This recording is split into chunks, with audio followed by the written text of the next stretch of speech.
The Little Glass Bottle by H.P. Lovecraft. Heave to, there's something floating to the leeward. The speaker was a short, stockily built man whose name was William Jones. He was the captain of a small catboat in which he and a party of men were sailing at the time the story opens. Aye, aye, sir, answered John Towers, and the boat was brought to a standstill. Captain Jones reached out his hand for the object, which he now discerned to be a glass bottle.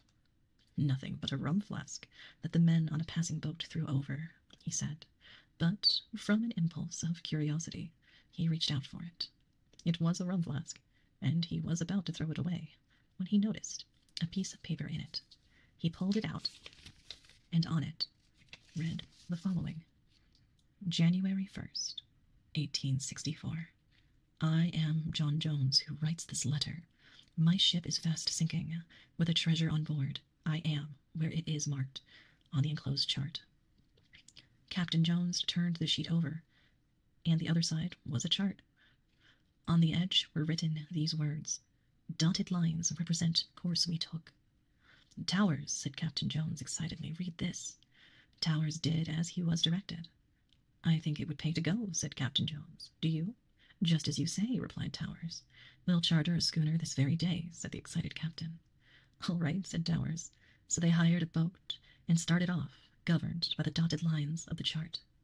In 4 weeks they reached the place where directed, and the divers went down and came up with an iron bottle they found. In it the following lines scribbled on a piece of brown paper: December 3rd, 1880. Dear Searcher, excuse me for the practical joke I've played on you, but it serves you right to find nothing for your foolish act. Well, it does, said Captain Jones. Go on. However, I will defray your expenses to and from the place you found your bottle. I think it will be $25. So that amount you will find in an iron box. I know where you found the bottle, because I put this bottle here and the iron box, and then found a good place to put the second bottle, hoping the enclosed money will defray your expenses some.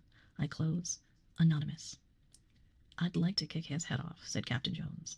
Here, diver, go and get the $25. In a minute, the diver came up bearing an iron box. Inside it was found $25. It defrayed their expenses, but I hardly think that they will ever go to a mysterious place as directed by a mysterious bottle.